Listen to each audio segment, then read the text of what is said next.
আসসালামু আলাইকুম বড় ভাই। ওয়ালাইকুম আসসালাম রাহমাতুল্লাহি ওয়া বারাকাতুহু। আমি তো ভাই বাংলাদেশ থেকে নতুন আসছি, এখন আমার একটা রুমের প্রয়োজন। তো এই বিলায় নতুন রুম দেয় কে? রুমের দায়িত্ব তো আছে শামীম। কই গেল বুঝলি? ও দোকানে বসে আছে শামীম, ওর কাছে যান, ও বিলার দায়িত্ব আছে, রুমের দায়িত্ব আছে। ঠিক আছে ভাই, ধন্যবাদ। ঠিক আছে। আসসালামু আলাইকুম বড় ভাই, কেমন আছেন? ওয়ালাইকুম আসসালাম, আলহামদুলিল্লাহ ভালো আছি। তুমি কেমন আছো? এই তো ভাই আলহামদুলিল্লাহ ভালো আছি। ভাই আমি তো আজকে বাংলাদেশ থেকে নতুন আসছি, এখন বর্তমানে মসজিদে আছি। তো ভাই আমাকে যদি একটা রুম দিতেন তাহলে খুব ভালো হতো। তো আচ্ছা ঠিক আছে, তুমি যেখানে আছো ওখানে যাও, আমি দেখি রুম খালি আছে নাকি। রুম খালি হলে তোমাকে ওই জায়গা থেকে নিয়ে আসবো, ঠিক আছে? ঠিক আছে। যাও।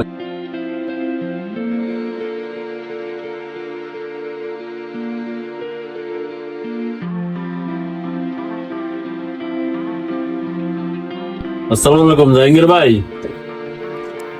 ওয়ালাইকুম আসসালাম। ছোট ভাইটা তো আজকে নতুন আসছে, অন্য রুমে সিট খালি নাই।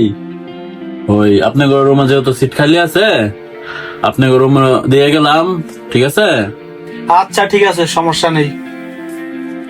আচ্ছা আশা বল, তাহলে তুমি থাকো রুমো, পরে যদি কোনো সমস্যা হয় তাহলে আমাকে জানিও, ঠিক আছে?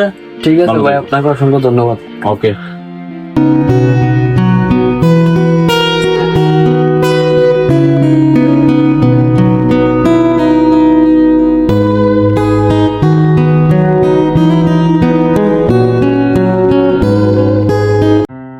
বড় ভাইয়েরা, আমার নাম আশরাফুল, আমার বাসা টাঙ্গাইল।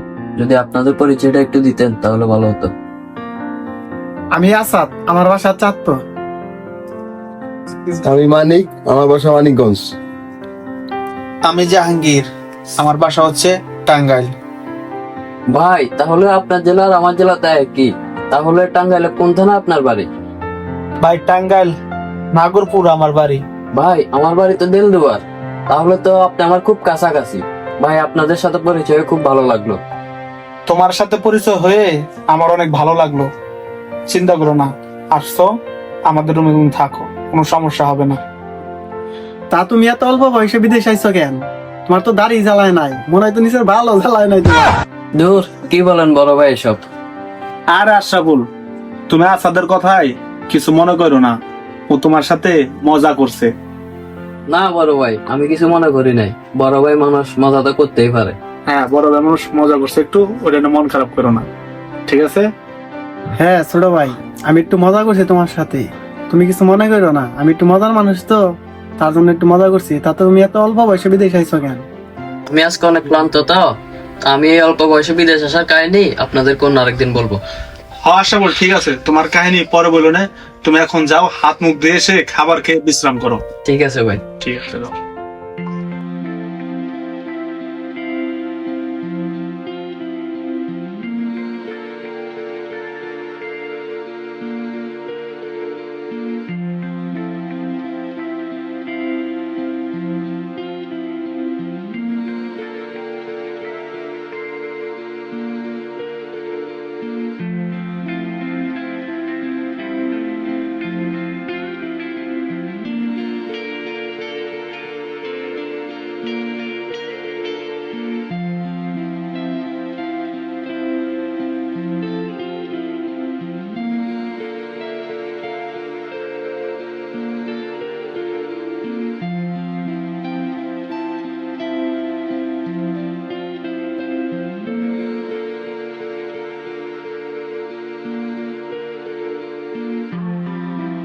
ভাই রাতের বেলা, তারপরেও পানি এত গরম কেন?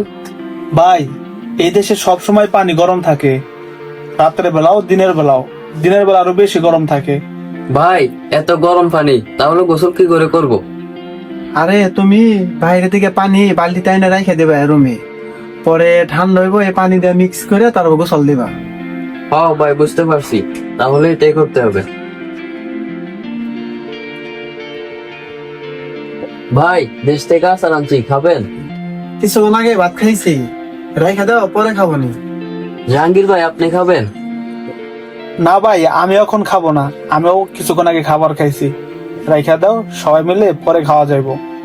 এক কাজ করো, তুমি আপাতত আমাদের ওখানে ভাত আছে, তরকারি আছে, তুমি ভাত তরকারি লইয়া ভাত খাও, ঠিক আছে?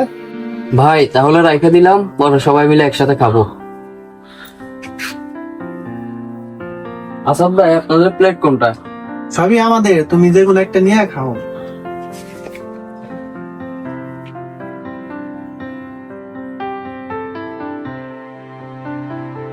দোস্ত, মনে হয় পোলাটা অনেক ভদ্র, ভালো মনে হয়। দোস্ত, আমার কাছেও তাই মনে হচ্ছে। দেখে শুনে তো মনে হয় অনেক ভদ্র ছেলে। দেখা যাক, আসছে কয়েকদিন যাক, বুঝতে পারবো।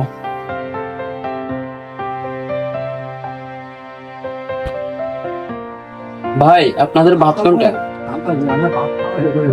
এটার মধ্যে ভাত আর এটার মধ্যে তরকারি, তোমার যেটুকু মন চাই ততটুকু নিয়ে তুমি খাও।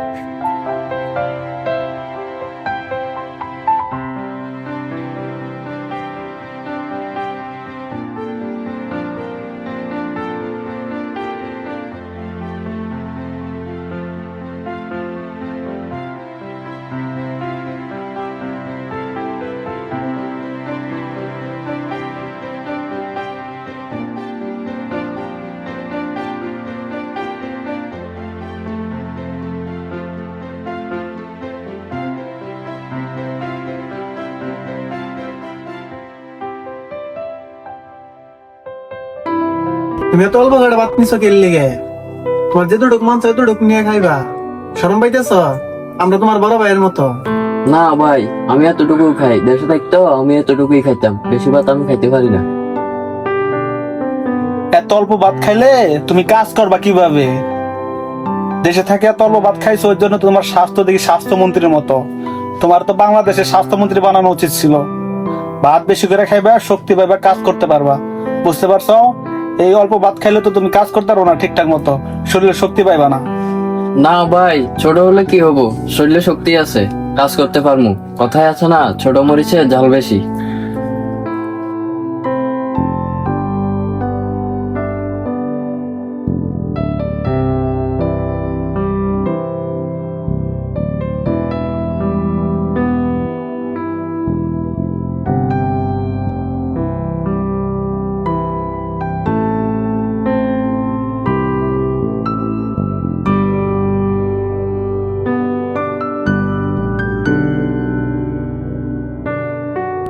আসাদ ভাই, তো আমি ঘুমাবো কোথা আজকে? তুমি উপরে শুবা, তোমার যে কোনো কিছু পরিবর্তন করতে মন চায় তুমি পরে পরিবর্তন করে নেও, আপাতত এখানে ঘুমাও। ঠিক আছে ভাই। ভাই এটা তো উঁচা কেন? এটা তো একতলা বিল্ডিং এর সমান, ওইটা গেলে তো হাত পা ভাঙিয়া যাইব। ছোট ভাই, সাবধানে ঘুমায়ো। আবার উপর থেকে নিচে পড়ে হাত তো ভাঙ্গা ফেলাইও না, ঠিক আছে? ভাই ঠিক আছে, তাহলে ঘুমাইয়া করি, কোনো সমস্যা হবে না, করবো না। Good night.